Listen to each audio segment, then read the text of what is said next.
তাহলে চিঙ্কি কাকিমার মাঝে মাঝে মনে হয় যে যে ভীতির কারণটা সামনে চলে এলো। আমি আগেও বলেছিলাম, আজকেও বলছি, যে কেন মেয়েকে ঘরে নিতে চাইছিল না। কোনো মা তার সন্তানকে ঘরে তুলতে চায় না, অনেক বড় একটা রিজন থাকে, তাই তো? আর সেই রিজনটা হচ্ছে তার স্টেপ ফাদার, তার হাজব্যান্ড, চিঙ্কি কাকিমার হাজব্যান্ড, যে এখন একদম কাণ্ডারি সেজে বসে আছে। সমস্ত কিছু ষড়যন্ত্রের পেছনে এখন শোনা যাচ্ছে তারই হাত। মেয়েকে সেই চায় না সে তার মেয়ে ঘর করুক। এবার অনেকে হয়তো বলবে এর জন্য চিঙ্কি কাকিমা দায়ী, কিন্তু আমি না তাকে দায়ী করতে পারছি না। কোনো মহিলা যখন নিরুপায় হয়ে যায়, আমি জানি তোমরা এরপরেও হয়তো বলবে যে নিজের মেয়েকে বলি দিয়ে কি করে কোনো মা তার নিজের স্বার্থের কথা ভাবে। এটা একদম সত্যি কথা। এই মুহূর্তে দাঁড়িয়ে সত্যি কথা বলতে কি, যে স্বামী তার সন্তানের ওপর এরকম করে, মানে এরকম স্টেপ ফাদার, যে কোনো একটা স্টেপ নেওয়া খুবই দরকার ছিল।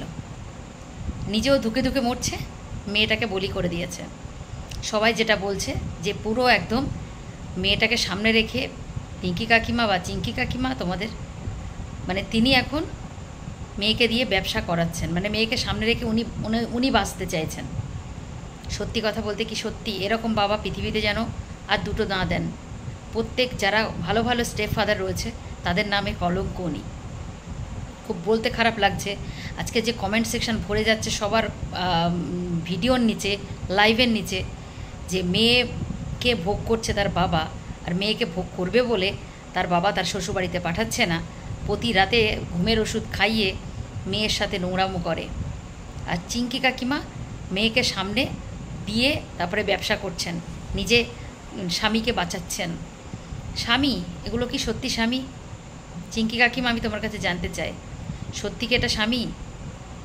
এরকম স্বামীকে কেউ রেখে দিতে কেউ চায় যারা আমার সন্তানের ক্ষতি করবে? সত্যি নিজের বাবা হলেও না হয়তো এই কাজটা করতে পারতো না। কিন্তু রবিবারের ঘটনাটা কিন্তু সবাইকে টনক নাড়িয়ে দিয়েছে, তাই না? কত কিছু না বেরিয়ে এসেছে। এমনকি তোমাদের ঈশানী আর তপন কাকুর মধ্যে একটা রিলেশনও আছে ভেতরে ভেতরে, দুজন দুজনের স্বার্থের জন্যে। বুঝতেই পারছো, দুজন দুজনের কাছ থেকে, দুজনের কাছের মানুষকে যদি সরানো যায় তাহলে দুজনের ফায়দা। এদিকে ঝিমিকে বার করলেই তার বাবার লাভ, এদিকে ঈশানী প্রীতমের সাথে তার ঝগড়া মানে বাদিয়ে দিতে পারলে ঝিমির, তাহলে এদিকে ঈশানীর লাভ।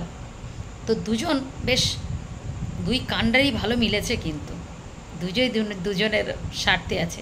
তবে আমরা এই প্ল্যাটফর্ম থেকে একটা জিনিস শিখলাম, বা এদের দুটো ফ্যামিলির কাছ থেকে একটা জিনিস কিন্তু শিখলাম, যে কি করে লোকের ঘাড়ে বন্দুক দিয়ে নিজেদেরকে বাঁচানো যায়। সমস্ত কন্টেন্ট ক্রিয়েটার কিছু মানুষকে মানে ঘাড়ে বন্দুকটা রেখে ওনারা কি সুন্দরভাবে নিজেদেরকে সেভ করছিল, তো আমরা সেটা দেখেছি। তো সত্যি কথা বলতে কি, আজকে ডেটে দাঁড়িয়ে এরকম বাবা যেন সত্যি কথা বলতে কোনো শত্রুরও না হয়। আজকে যে ঝিমি যে কথার কনফেসটা করেছিল সেটা কিন্তু কোনো মিথ্যে নয়, প্রমাণ হয়ে গেল। তো প্রমাণ হচ্ছে, তো অনেক কিছু, অনেক মানে ম্যাডামের কাছে আছেন প্রমাণ, সব কিছু আস্তে আস্তে সব বেরোবে। জিনিসটা যেখানে বন্ধ হয়ে যাবার কথা ছিল আবার নতুন করে শুরু হলো, তাই না? বন্ধ এরা করতে চায় না, কেন এরা চায় না আমরা সবাই বন্ধ করি। কারণ হচ্ছে ওরা চায় এটা রানিং চলুক, কেন এটাই ওদের বিজনেস। সেটা আমরা আগে বুঝতে পারিনি, তাই না? কেননা এই 3-4টে বাচ্চাকে সামনে রেখে যেভাবে পরিবারের মানুষ, বড় বড় মানুষগুলো নিজেদেরকে সেলিব্রিটি বানানোর চেষ্টা করছে, নিজেদেরকে ফেমাস করার চেষ্টা করছে, রেভিনিউ কামানোর চেষ্টা করছে, সেখান থেকে দাঁড়িয়ে আপনি আমি কি করব? কেউ বাঁচাতে পারবে না। ঝিমি বলুন, রিমি বলুন, চিমি বলুন, কাউকেই বাঁচাতে পারবেন, কেউ পারবে না বাঁচাতে। কারণ ওদের মানুষ, ঘরের মানুষ ওদেরকে বাঁচাতে চায় না। তারা সবসময় প্রতিনিয়ত চাইছে তারা কি করে, তাদেরকে কিভাবে সামনে এই পিস পিস করে মাংস ভাগের মতো যে যা পারছে লুটছে, যে যা পারে ব্যবসা করছে, তাই না? আর কিছু মানুষের মুখোশধারী মানুষ যাদের আস্তে আস্তে তাদের মুখোশটা খুলছে, বেরিয়ে আসছে। এবার সত্যি কথা, খেলাটা আরও শুরু হলো। যেখান থেকে দাঁড়িয়ে রবিবারের মিটিংটাতে, যেখান থেকে স্টার্টিং হওয়ার কথা ছিল যে আবার নতুন করে একটা কিছু শুরু হবে, ভালো কিছু খবর পাবো, যেখান থেকে দাঁড়িয়ে অনেক মানে একটা পরিবার দেবনাথ ফ্যামিলির যেগুলো তৈরি হয়েছিল, রেভিনিউ ইনকাম বন্ধ, চ্যানেল অফ, একটা বন্ধ হয়ে গেছিলো, সব কিছু আবার সুষ্ঠুভাবে স্টার্ট হবে, কিন্তু এই ফ্যামিলির লোক চাই না। আর বিশেষ করে মূল কাণ্ডারি আমাদের, কি বলবো, মেয়ের বাবা, সে চায় না তার মেয়ে যাক। কারণটা এবার সবার সামনেই তো। এত সুন্দর সুন্দর কমেন্ট পাচ্ছেন, আপনার কি সত্যি লজ্জা করছে না? আপনি কি করলেন বলুন তো? আপনার হাতে কোনো যায় আসবে না, মেয়েটার জীবনটা নষ্ট করে দিলেন। এবার আপনারা বা তোমরা সবাই হয়তো বলবে যে কি করে মেয়ের জীবন উনি নষ্ট করলো, কেন করলো না? একটা মেয়ের প্রতি পদে পদে দোষ ছিল। একটা মেয়ের সত্যি কথা ঝিমির যা দোষ আমি প্ল্যাটফর্মে দেখেছি, নতুন করে যে দোষটা তার বাবার হতে স্টার্ট হলো, তার বাবার সাথে তার সম্পর্ক, তার বাবার সঙ্গে সম্পর্ক টানাপোড়েনের, মেয়েটার ফিউচারটা নষ্ট হয়ে গেল।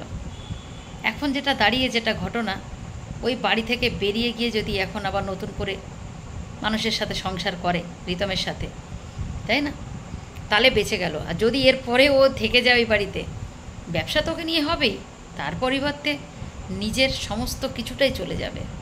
আর মা হয়ে পিঙ্কি পাল কী করে সহ্য করছে জানি না। দুটো প্রশ্ন, দুটো কথা আমি বলতে পারি। এক হয় নিরুপায়, আর দ্বিতীয়ত মানে কোনো কারণে স্টেপ নিতে পারছে না, এমন হয়তো দুর্বল জায়গা তার আছে। আর যদি এর মধ্যে এখন দিদিভাই থাকেন, মানে সঙ্গীতা দিদিভাইয়ের কথা বলছি, দিদিভাই পুরো ব্যাপারটা উনি হ্যান্ডেল করে নেবেন, সেটা আশা রাখি। সত্যি কথা বলতে কি, আজকে ডেটে দাঁড়িয়ে এরকম বাবাকে সত্যি কেউ আর সাপোর্ট করো না। যারা সাপোর্ট করো তাদেরকে আমি বলছি, প্লিজ এবার তো বোঝো, এবার তো বোঝো। কেননা এই মানুষটাকে একদিন আমিও সাপোর্ট করেছিলাম, সাপোর্ট ঠিক করিনি, মানে আমি সবসময় তো তোমরা দেখেছো আমি কারোর হেলে কথা কখনো বলি না। যার যেটা যখন ভালো লাগে দেখি, ভুল সেটা তখন নিয়ে কথা বলে, সেটা তোমরা কম বেশি লক্ষ্য করেছো। যারা নতুন তারা নিশ্চয়ই দেখবে আগের ভিডিওগুলো।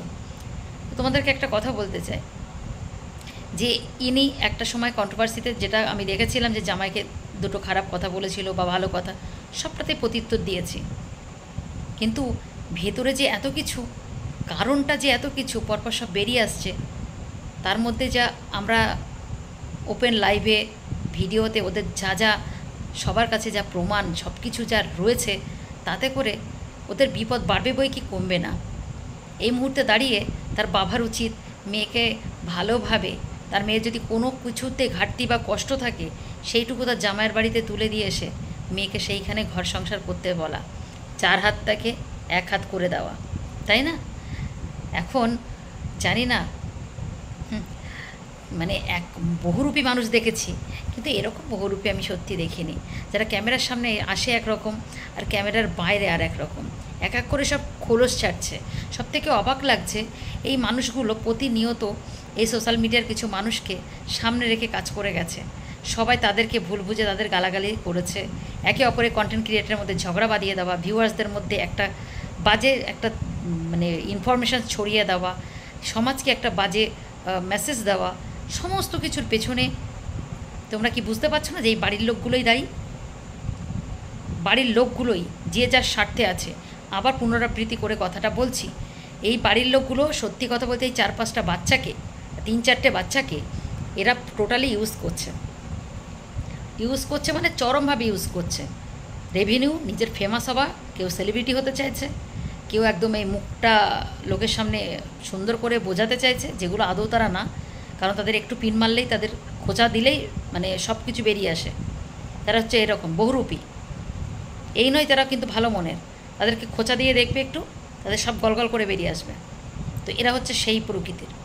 তো সত্যি কথা বলতে কি জঘন্য, সত্যি কথা, মেয়েটার জীবনটা পুরো নষ্ট করে দিল। আর সত্যি কথা, ছি ছি ছি। আর একটা হচ্ছে একটা মানে অসহায় নিরুপায় মা মেয়ের জীবনটাকে নষ্ট করে দিল। এইসব পুরুষকে ঘেন্না, ঘেন্না, সত্যি ঘেন্না। কারো দুর্বলতার সুযোগ নিয়ে এইভাবে, সত্যি মা কখনো চায় না তার সন্তানের সাথে এরকম হোক। জানি না এরপরে যদি সেরকম কিছু দেখি, পিঙ্কি কাকিমাকে আমি ছাড়বো না। কেননা মেয়েকে সামনে রেখে নিজে বাঁচার জন্যে এটা ঠিক না, সেটা নিয়ে পরে কথা বলবো। আজকে তো এই লোকটার বিরুদ্ধে দুটো জঘন্য মানুষ, যে মানুষটা মেয়েটার জীবনটাকে নষ্ট করে দিয়ে চলে গেল, মেয়েটাকে পুরো স্পয়েল করে দিল, স্বামীর ঘরও করতে পারবে সবার চোখে। ইভেন এই মানুষটা ঝিমিকে সোশ্যাল মিডিয়ার প্রত্যেকটা মানুষের কাছে বউ আর মেয়েকে নিয়ে যেভাবে নোংরা কথা স্প্রেড করেছে, সবার সামনে পাগল প্রমাণিত করা, নোংরা প্রমাণিত করা, সমস্ত কিছু করেছে এই মানুষটাই। সমস্ত কিছু ভেবে দেখো তোমরা। আজকে ঝিমির মায়ের যে বদনাম, পাগল থেকে শুরু করে নোংরা কথা, সবই এই লোকের কাজ, সবই এই লোকের কাজ। সত্যি কথা বলতে কি খুব খারাপ লাগছে কথাটা। আপনি যদি আমার ভিডিও দেখে থাকেন, আপনাকে একটা কথা সবার শেষে বলবো, এরকম করবেন না। কারোর মাথার ছাদ, পেটের ভাত আর সন্তান কাড়বেন না। এর থেকে পাপের কিছু নেই। কিন্তু আজকে হয়তো আপনার রক্তের জোর আছে, মনের জোর আছে, সব কিছু, কিন্তু এইভাবে কাউকে কষ্ট দেবেন না। কারোর অসহায়তাটাকে দুর্বল ভেবে তাকে এইভাবে মারবেন না। কেন বলুন তো? মানুষ মানুষকে মারতে পারে, মানুষ কেটে ওঠে, কিন্তু ঈশ্বর যদি একবার মারে আপনাকে, আপনি উঠে দাঁড়াতে পারবেন না। মানুষের মার নেওয়া যায়, ঈশ্বরের মার কিন্তু কেউ নিতে পারে না। দেখেছেন তো, প্রাকৃতিক দুর্যোগ থেকে কেউ কি বাঁচতে পারে না, সেটাকে বন্ধ করতে পারে। ঠিক তেমনি মানুষ মানুষকে মারলে উঠে দাঁড়ায়, কিন্তু ঈশ্বর যদি মানুষকে একবার মারে, কখনো সে উঠে দাঁড়াতে পারে না। সবাই ভালো থেকো, সুস্থ থেকো। ভালো লাগলে লাইক, কমেন্ট, শেয়ার করে দিও। আর নতুন হলে পাশে থেকো সাবস্ক্রাইব করে।